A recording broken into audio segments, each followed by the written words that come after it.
Guys good morning মই মোৰ অন্য এটি ভিডিঅ'লৈ আপোনালোক সকলোকে স্বাগতম জনাইছোঁ আৰু ভিডিঅ'টো আৰম্ভ কৰিছোঁ আৰু এতিয়া বাজিল 10টা আৰু এতিয়া মই ধুবলৈ লৈছোঁ কাপোৰ আৰু এইখিনি সময়ৰ পৰা মই ভিডিঅ'টো আৰম্ভ কৰিলোঁ ৰাতিপুৱাৰ পৰা ভিডিঅ'টো আৰম্ভ কৰিম বুলি থাকিয়ে যায় সেইবাবে ভাবিলোঁ এইখিনি সময়ৰ পৰা ভিডিঅ'টো আৰম্ভ কৰি দিওঁ আৰু তাৰ পিছত গোটেই দিনটো কি কৰোঁ নকৰোঁ আপোনালোকক দেখুৱাই থাকিম আৰু আপোনালোকক লগ পাই থাকিম আৰু অহাকালিৰ পৰা বাবুৰ স্কুল খুলিব আৰু সেইবাবে নতুন এখন rutin start হৈ যাব আৰু সেইবাবে আজি অলপ বেছিকৈ কাপোৰ ধুবলৈ ওলাইছোঁ আৰু এতিয়া কাপোৰখিনি ধুই লওঁ আৰু তাৰ পিছত আপোনালোকক পুনৰাই লগ পাম আৰু এয়া বেড কভাৰ বেডশ্বীট আৰু এয়া বাবুৰ কাপোৰ মোৰ কাপোৰ হাজবেণ্ডৰ কাপোৰ আছে ইয়াতে ধুবলগীয়া আৰু বাবুৰ স্কুল কালি খুলিব সেইকাৰণে বাবুৰ ড্ৰেছবিলাক উলিয়াই লৈছোঁ এইবোৰ ধুব লাগিব আৰু জোতা দুযোৰ কিজানি বা সৰু হৈছে সেই দুযোৰো এতিয়া উলিয়াই ৰ'দত দি লৈছোঁ এই দুযোৰো ধুব লাগিব আৰু চাওঁ যদি সৰু হৈছে নতুন আনিব লাগিব আবেলিলৈকে গৈ আৰু এতিয়া সময়ছোৱালৈকে মই কাপোৰ কানি ধোৱালৈকে মই ৰাতিপুৱা চাহৰ লগত খাবলৈ কি বনাইছিলোঁ সেইটো ভিডিঅ' আপোনালোকে চাই লওক আৰু ইয়াতে লৈছোঁ মই 8 চামুচ আটা 3 চামুচ চেনি আৰু এচুকুটমান ছ'ডা এতিয়া এইখিনি ভালদৰে মিহলি কৰি লৈ ল'ম পানীৰ সৈতে আৰু ইয়াৰ পিছত মই আটাৰে মালপোৱা পিঠা বনাম চাহৰ লগত খাবলৈ বনাইছিলোঁ ইতিমধ্যে খোৱা হৈ গ'ল তাৰপিছতে ভিডিঅ'টো কৰি থৈছিলোঁ সেইখিনিও ভাবিলোঁ আপোনালোকক ইয়াতে দেখুৱাই দিওঁ আৰু এয়া কেৰাহীত ৰিফাইন তেল গৰম হ'বলৈ দিছোঁ আৰু অলপ সময় গৰম হোৱাৰ পিছত তেলত এতিয়া এচামুচকৈ দি দিছোঁ এইদৰে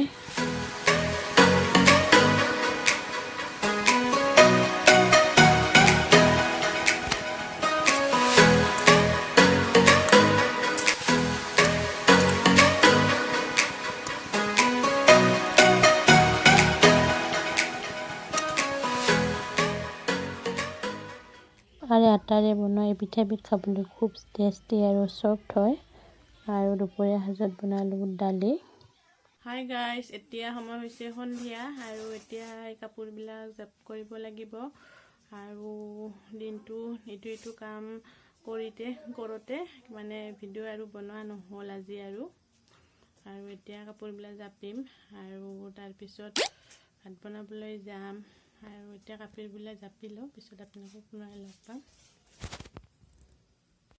আৰু কাপোৰ ধোৱাত কৰি কিন্তু কাপোৰ জাপি থোৱাটো আৰু এটা ডাঙৰ সমস্যা যি কি নহওক কাপোৰবিলাক এতিয়া জাপি লওঁ আৰু তাৰপিছত লগ পাম আপোনালোকক পুনৰাই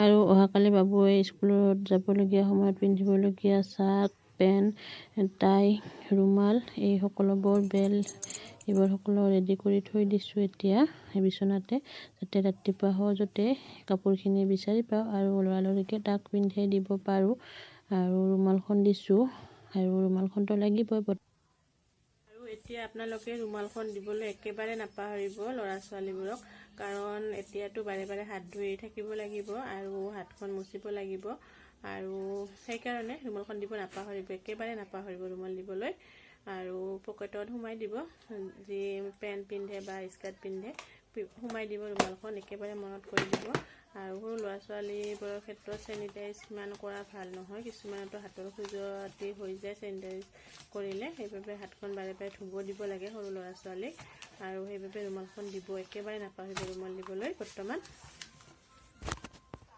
আৰু এতিয়া প্ৰায় 8টাই বাজিল আৰু এইখিনি সময়লৈকে চাহ পানী খালোঁ তাৰপিছত বাবুৰ কাপোৰবিলাক ৰেডি কৰিলোঁ কালি স্কুললৈ যিবোৰ কিতাপ নিব লাগিব আৰু জোতা কাপোৰ এই সকলোবোৰ এতিয়ালৈকে ৰেডি কৰি লৈ ল'লোঁ আৰু কালি বহুদিন পিছত স্কুল যাব বাবু সেইকাৰণে মনটো ভাল লাগিছে যদিও অলপ অলপ বেয়া লাগি আছে কাৰণ বাবুটো সদায় মোৰ লগতে থাকে ন সেইকাৰণে তাক বেয়া লাগে সেইবাবে কিন্তু স্কুলত পঠাব লাগিব আৰু বাবুৰ আগতে যিবোৰ পেঞ্চিল অনা আছিলে ঘৰতে সেইবোৰ অৱস্থা এনেকুৱা কৰিছে সেইবাবে নতুন পেঞ্চিল আনিব দিছিলোঁ কিন্তু এনেকুৱা পেঞ্চিলহে পালে যিবোৰ আনিব দিছে সেইবোৰ নাপালে বেগ মই দেখুৱাইছোঁ আচলতে সৰু ল'ৰা ছোৱালী এনেকুৱা যিবোৰ ৰাউণ্ড আকৃতিৰ পেঞ্চিল থাকে সেইবোৰ ভালকৈ ধৰিব নোৱাৰে সিহঁতৰ হাতখন পিছলি যায় যেতিয়া পেঞ্চিলডাল ভালকৈ গ্ৰিপিং কৰিব পাৰিব তেতিয়াহে সৰু ল'ৰা ছোৱালীয়ে ভালদৰে লিখিব আৰু সৰু ল'ৰা ছোৱালীৰ ক্ষেত্ৰত সদায় কিন্তু এইদৰে 6 এংগেল পেঞ্চিল বা ট্ৰিংগেল পেঞ্চিলহে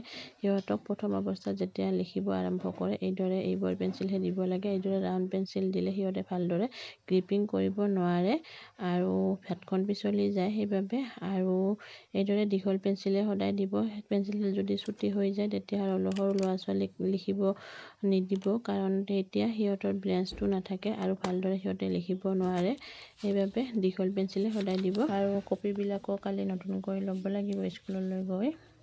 আৰু তাৰপিছত বাবুক এইদৰে কিছুমান এক্টিভিটি কৰালোঁ।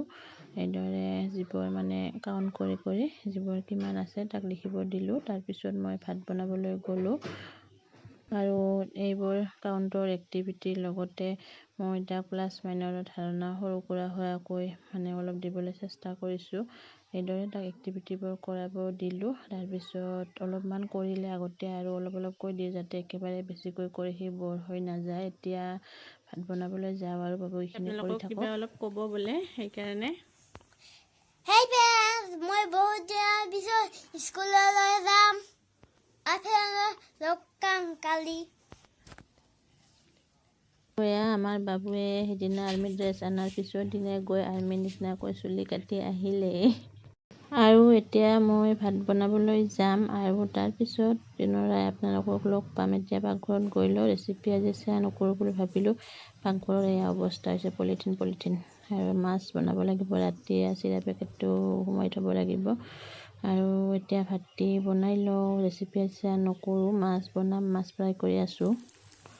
আৰু মাছ বনাম ৰঙালাওৰে, কাৰণ দুপৰীয়া দালি আছিলে আৰু ৰঙালাওখিনি মই ভাজিবলৈ আগতে কাটি থৈছিলোঁ। কিন্তু এতিয়া মাছ বনাব লাগিব। মাছ সেইকাৰণে ভাবিলোঁ ৰঙালাওৰ সৈতে মাছ অলপ থপথপীয়া ধৰণৰ কৰোঁ।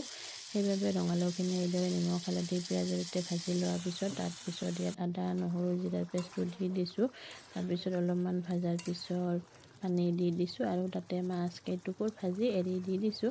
এইদৰে আপোনালোকক অলপমান দেখুৱাই দিলোঁ ভিডিঅ'টো। আৰু এতিয়া বাজি ৰাতি 10:30 আৰু এতিয়া ভাত পানী খালোঁ আৰু এয়া বিচনা ৰেডি কৰিছোঁ। আৰু বাবু এয়া বিচনাত শুই মোবাইল চাইছে। এতিয়া তাৰ হাতৰ পৰা মোবাইলটো থৈ দিওঁ আৰু তাক খুৱাই দিওঁ। আৰু বাচন বৰ্তনবিলাকতো ধোৱা নহ'ল। আৰু আজি ভিডিঅ'টো আৰু কণ্টিনিউ নকৰোঁ। এতিয়া 10:30 বাজিল আৰু বাবু সোনকালে খুৱাব লাগিব, কালি সোনকালে উঠাব লাগিব। আৰু মইতো একেবাৰে সোনকালে উঠিব লাগিব কালি। কাম বনবোৰ আজৰি কৰি চাহ খাই ভাত ৰান্ধি খুৱাই ওলাই লৈ যাব লাগিব। 8:30 বজাতে যাই পাব লাগিব স্কুল।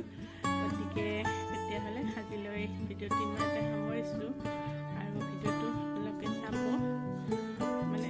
চাইছে এতিয়ালৈকে, আৰু চোৱাৰ বাবে আপোনালোকক ধন্যবাদ জনালোঁ। আৰু ভিডিঅ'টো সামৰিছোঁ।